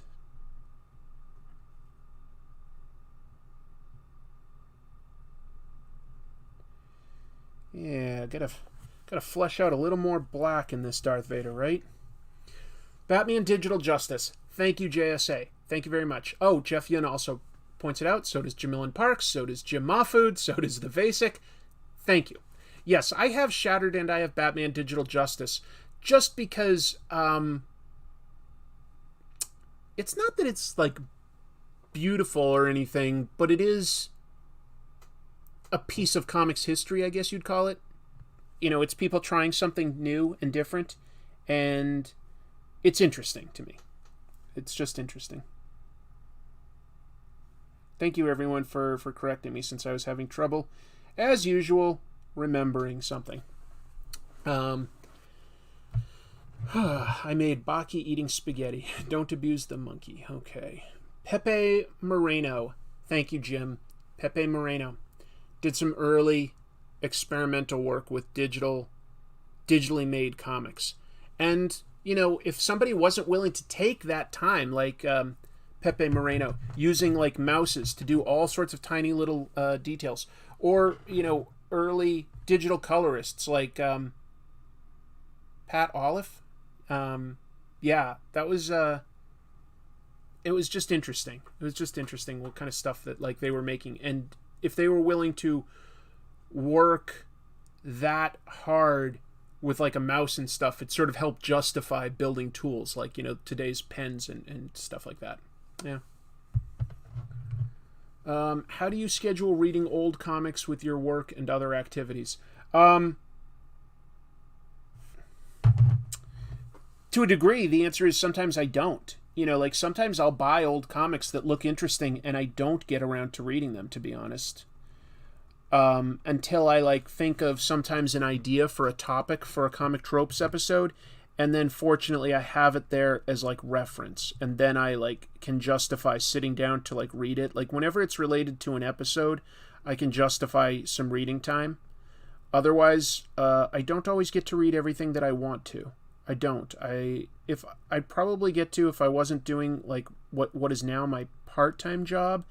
But even then, like when I switched to part-time selling cars, I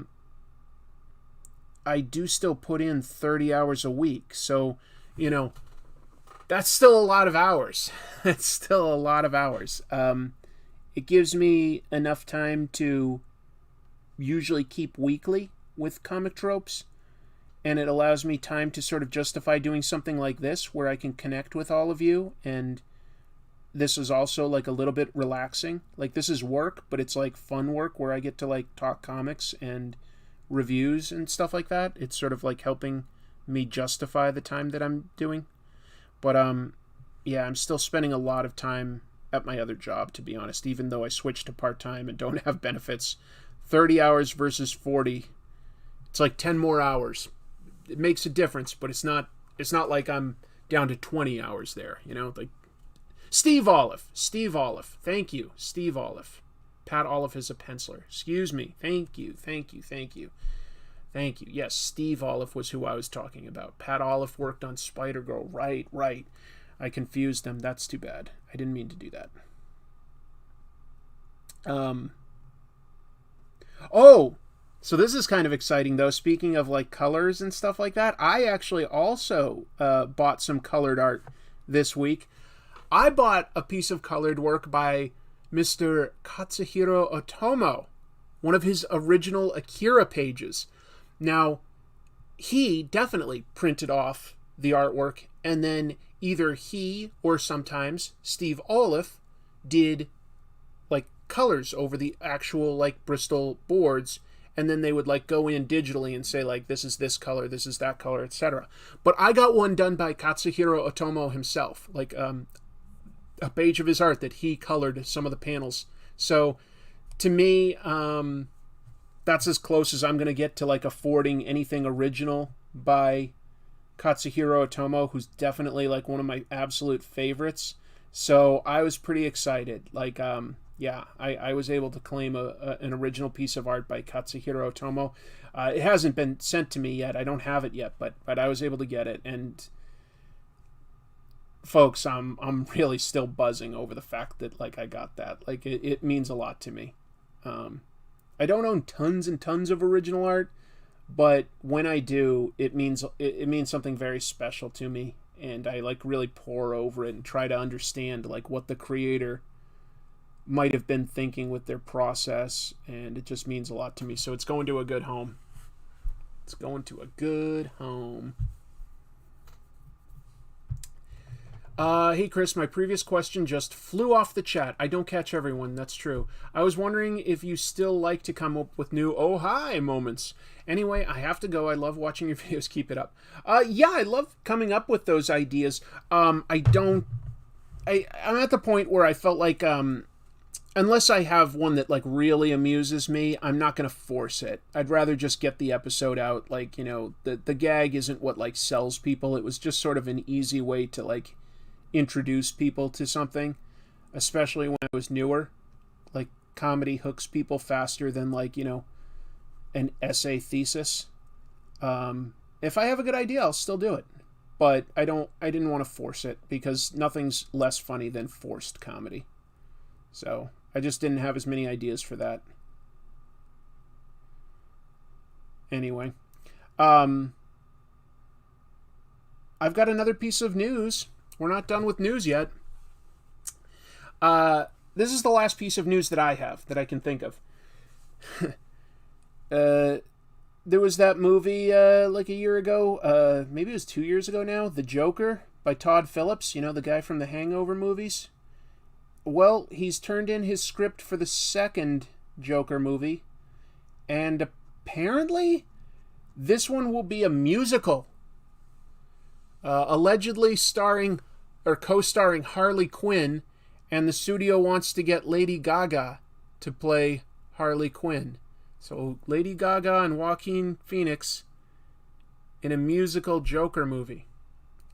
Steve Sorensen with a very generous super chat saying, so Hiroya Oku, creator of Gantz and Inuyashiki, I don't know that one, sorry, created a manga using a computer art in 99 to 2000. It looks pretty janky in 2022 and not completed. Limited by the technology, but still impressive that they did that.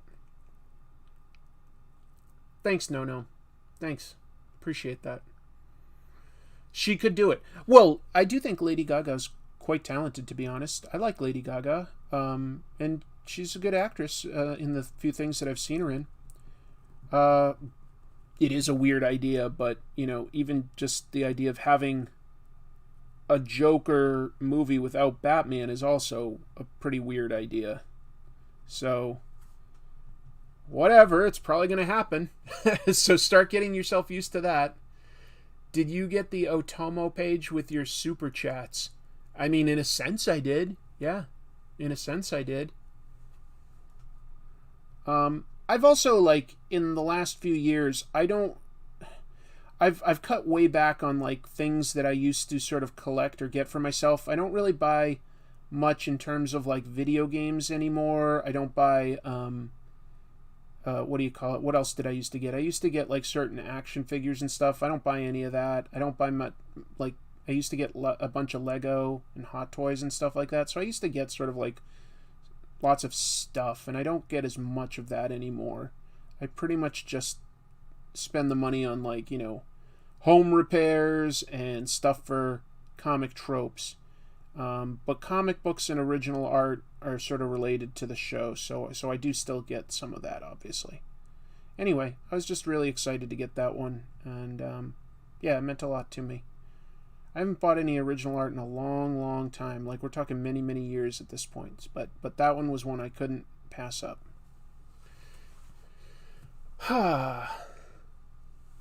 We had an American Psycho musical, so why not? Did we? I didn't know that. Hello, Cheeky. Like Black Swan? Maybe. Maybe. You know, there's a lot of different ways you could go with it being a musical. It doesn't have to be sort of like literally that the whole presentation is a musical, so much as, like, if we're seeing things from a demented individual's point of view, you know, in his mind, maybe things are a musical from time to time, and we'd just be seeing things from his point of view. I could see that being a thing. Although doing it as a whole movie instead of just one sequence is definitely pushing the concept quite a bit, but who knows? When a musical is done well, they're very exciting and engaging. I think she did better than pretty good in A Star Is Born. Chris, is it demeaning to say this channel is a side hustle to comic tropes? Yes! Yes. Speaking of home repairs, did you ever get the heater fixed? It's actually like my whole sort of central air system, Andrew. And no, we haven't been able to fix that yet. I think in a couple weeks we've got an expert coming to get us a new quote on it. In the meantime, we had to do about $13,000 in plumbing repairs, so that was fun. So did $13,000 on that. The central air could be like $20,000 or so. So, you know, any money I make, it's easy come, easy go these days. I can't seem to get ahead, but that's okay. I'm busy, so who cares?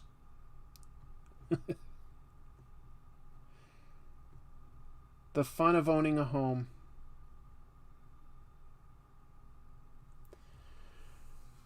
Let's see. I think I spend a lot of my money on art supplies and gym equipment. That's great. Getting close to 200 viewers, Chris. Nice! Thanks, everyone. Wow. 187. This is definitely growing every week. This is, it's so exciting to see both familiar faces and new faces. It's really nice. I enjoy doing these. This is like, I do this for me. Like, talking to you guys about comics and just taking a minute to give myself a breather from all the work I do to sort of like just ink and talk about comics is very relaxing for me. This is like good for my mental health to do shows like this. It's really interesting hearing other points of view and hearing questions that I'm not always thinking to ask. So it means a lot to me that you all are here and part of this. It means a lot to me. It really does. Hopefully, you know, what we're doing is building a bit of a community. We all respect and appreciate the medium of comics. It's nice to be able to do that together. I wish I can ink like you. Oh, I don't know that I'd necessarily have any great techniques. This is just something that I want to try to learn better. And the only way you can learn is by doing it and making mistakes and going, oh, okay, well, next time I won't make that same mistake. Maybe I won't make any mistakes next time. But it's not easy. Yeah, I see all your faces. Yep. Yeah. None of you remember to turn off your webcams at home. So, yes, I see all of your faces. Wasn't there a Brave and Bold musical episode with Neil Patrick Harris? There was. The Music Meister. He's the Music Meister. And everyone will know. It was good. Then they added the Music Meister to an episode that was a crossover of The Flash and Supergirl on CW. And I was saying, great, but hire Neil Patrick Harris. Let him keep playing the Music Meister. They had a very different version of the Music Meister. It wasn't as cool or memorable, so they only used him the one time. Because Grant Gustin and, who plays Supergirl? It's been a minute since... Melissa Benoist? They're both really good singers in real life, so that was kind of a fun episode. Andrew Jefferson with a kissing lemon. I don't know what to make of that, but I love it. We are the Comic Troopers. Commander-in-Chief Chris. Comic Troopers. I love that name. That is such a good name for somebody that follows my show. I'd never really thought of like a fan name for it. I felt like that was egotistical, but I really like that one. Comic Troopers. It's so close to tropes. Oh, how did that never occur to me? I don't know how other people feel about that, but I feel like that's a really fun name. Comic Troopers. Comic Troopers is good, but Comic Troopers is really fun. Yeah, there's a lot of shows that have done a musical episode here or there. I remember really enjoying the Buffy one when it came out. Not all of them were great singers, but it was a fun episode. If you're old enough, you remember there was at one point a musical show that bombed. It was called Cop Rock, and it was a police procedural, but the cops would constantly be breaking out into song, and the criminals would be breaking out into song. It was so ridiculous. It was really, really silly. And it wasn't meant to be silly. That's why it's great. Yep, Troopers for the win. Yeah, they were both on Glee before the Arrowverse. I didn't watch that show, but I remember reading that they were both on that. They're both good singers, so doing a musical episode, there we go. Make that a t-shirt, the Comic Troopers. Maybe I will, Steve. That's a fun idea. That's a really I've been meaning to create some new comic book ideas, so maybe I'll do that. Sorry you have to practice so much math, Maxie. Oh, right. Always Sunny did a musical episode. Jim Mahfood remembers Cop Rock. What a nightmare. If you haven't seen it and you want to laugh, I bet you anything there's some clips on YouTube. And probably even funnier out of context. So, Cop Rock. Whew. What an idea. What an idea. Can you imagine if it took off? The stress it would be to create a weekly musical? That just sounds bonkers. A weekly musical. That would just be so much work. It's not a good idea. They couldn't even really do a couple episodes. It did not go over well with the critics. Never saw Cop Rock. I don't watch cop shows. Well, I wouldn't start with that one. That would not be a recommendation. Looks like that Buzz Lightyear movie didn't do so hot in its opening weekend compared to like what Disney usually expects out of a Pixar movie, huh? I have to admit, I didn't have a whole lot... It didn't like look bad per se, but I didn't have a whole lot of interest in seeing it, so yeah. What's the next superhero movie? It must be Thor, right? Unless I'm forgetting a smaller one. It must be Thor is the next big superhero movie. I hope that's fun. I'm probably going to call the show in the next few minutes. But maybe more than a few minutes. But I don't think I'm going to be able to finish this whole inking session tonight. So I got through the news. Do a little bit more because I am having fun doing this and chatting with... What we need is a Yacht Rock TV show. I love Yacht Rock! If you're ever curious where the Oh Hi intros came from, it's because I love Yacht Rock. Oh hi, you caught me, blah blah blah. That was mostly meant as like a tribute and to like help push people to discovering Yacht Rock. That's why I started doing that. And now I feel like I've done what I could with it. I liked all the Thor movies, even the second one everyone seems to hate. Okay. Thor 4 is early July, okay. You can't wait for Comic Tropes, the musical episode? Well, here's the thing. That is a hilarious idea. If I could pull it off, I would love to do a musical episode of my show, but I really can't carry a tune. I'll do, like karaoke and stuff, but I'm terrible. I'm just awful. I can't sing at all. I just can't carry a note. It's weird. Sometimes I feel like I can do an okay vocal impression of somebody, but I don't feel like I can carry a note. It always goes awry or falls flat. I just can't do it. Unless I practice a lot and just stay within a very small range, because I don't have a lot of range. Can you do a rap musical episode? Doesn't sound like that would be something that like would really connect with any comics that I can think of, but I don't know. If there's a good reason, then I'll do anything. I guess I could review that new Miles Morales' Thor comic, right? Well, my name is Chris, and I'm here to say I'm gonna review this rap comic today. Get rappin' with it. Hey, get rappin' with it. Ho. I said a rap. Rap. A rap, a rap, rap. A rap, rap, a rap. Rap, rap, rap.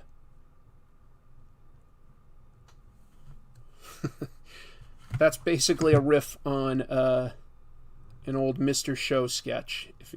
I don't know how many people out there watch Mr. Show. If you've never seen it, it's pretty much the best sketch comedy show. And there's one where Bob Odenkirk is the Dalai Lama, and the monks have a yearly competition with the rich fat kids from the summer camp across the lake, and the final contest is a rap battle. And so Bob Odenkirk, as the Dalai Lama, starts rapping, and he goes, a rap, rap, a rap, a rap, rap. Rap diddy dap, a rap, rap. And Professor Murder just goes, he rips off his chain and says, damn, his science is too tight. You need an excessively large old school clock around your neck when you rap. Oh, yes. Grandmaster Tropes and the Funky Bunch. Wow. That's a name that will live in infamy.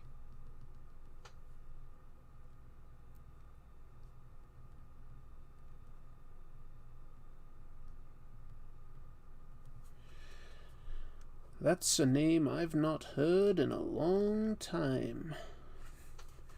Are people enjoying Obi-Wan? I think it's good. Maybe not excellent, but I think it's good. It's probably kept afloat by the fact that Ewan McGregor is a very good actor, so, you know, He could basically read from the phone book and keep us entertained.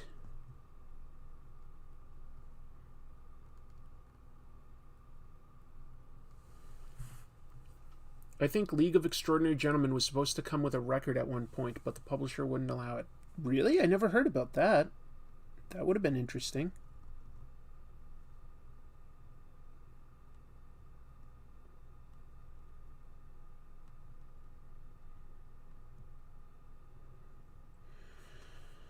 Good old Alan Moore pushing boundaries.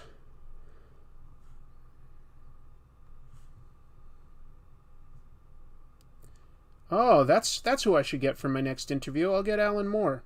I'm pretty sure he said he won't do any interviews about comics anymore. So I won't really be getting Alan Moore. You didn't like it? Okay. Sorry, Cheeky. Has the Vespa Kid Gang made an appearance? No, sorry.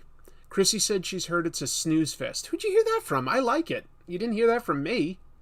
I wanted to know more about what he did that wasn't Luke Leia related. Well, that probably would have just been a lot of sitting at home cooking in a cave.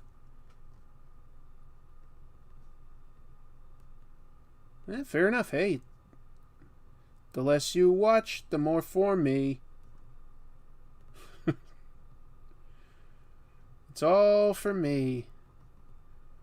I'm going to eat up all this Obi-Wan for just me. Get an interview with Alan Moore about witchcraft. I'd watch it. Interview Alan Moore about his music. Okay. Hey, folks. Of course I would if I could. I don't think that he would come on my show, but of course I would. I would watch a Ben Kenobi cooking show. There you go. Interview Alan Moore about something other than comics. Yep. I could try to trick him. I don't want to trick anyone. I'm surprised Red Letter Media was okay with Obi-Wan. Well, I was too. So I guess, taste is subjective, right? Different people are going to be okay with different things.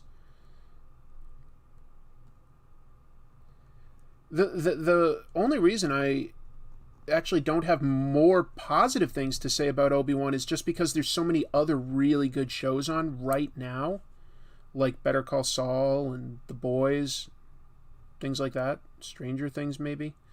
But I like it. I like it quite a bit. That's me. I sounded like Tommy Wiseau there. That's me. Oh, Johnny, I didn't know it was you. That's me. Here you go. That'll be $7.88. Okay, keep the change. Bye, doggy. Been enjoying it. I feel like Alan Moore is always angry about comics. Yeah, okay. They're going to be a Legion of Extraordinary Gentlemen show? I hope not. But you know what? Who knows? Everything gets adapted eventually, right? Everything.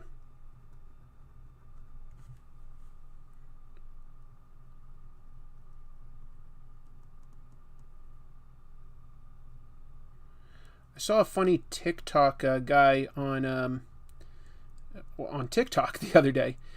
He's called, what was he called? Cart Narc, I think he's called. And he just shames people into delivering their shopping cart back to, like, where you're supposed to drop them off. I don't know what you'd call that, the little pen that they collect them in. He just runs around trying to shame people into doing it. I thought it was funny. Some people get really mad about it. And it's like, you know what? You don't get paid to do it, but it's like this little social contract that we're all supposed to do that, and a lot of us don't. For the record, I do always put my cart back where it belongs. Oh yeah, Miss Marvel. I like Miss Marvel. Haha, what a funny story, Mark. Why did everything come out in June? Why couldn't something come out in May? I don't know, but we're past May. May is in the past. We're not going to deal with it again. I think I'm basically done, I guess. I don't think I'm going to be able to do too much more tonight, but we went through a lot of news and reviews. I had a great time chatting with everyone. You guys made tonight one of the most fun nights I've had on this show. Thank you very much for your contributions. I'll, of course, be back next week. Sorry there wasn't a full Comic Tropes episode this week. The current one that I'm doing is definitely taking a little longer than usual, but I think it's one that's got some potential to, like, appeal to pretty much everybody, including, like, non-comics readers, but also be really relevant to people that love comics. I think it'll be a pretty big one. I think. We'll see. I'm trying my best. But, I'm going to take off, folks, and you guys have made tonight an absolute blast. I got to get some dinner. Folks, keep any jokes and comments saved for 1 week. Everybody just freeze right now, and I will see you in a week, and we'll pick this up. All right? Take care, everyone. Bye. Keep reading comics. Whoa, last minute super chat. Okay, Jamilin asks, am I planning on participating in Cobra Convergence? That IDW series with Chuckles might be a fun topic. I don't currently have plans to fit it in. I'd love to support my buddy HCC788, so maybe in the end of the month, but right now I don't have a current plan, just to be clear. But thank you, everyone. Thank you for the support. I've had a great time. I'll talk to you real soon. Take care. Bye.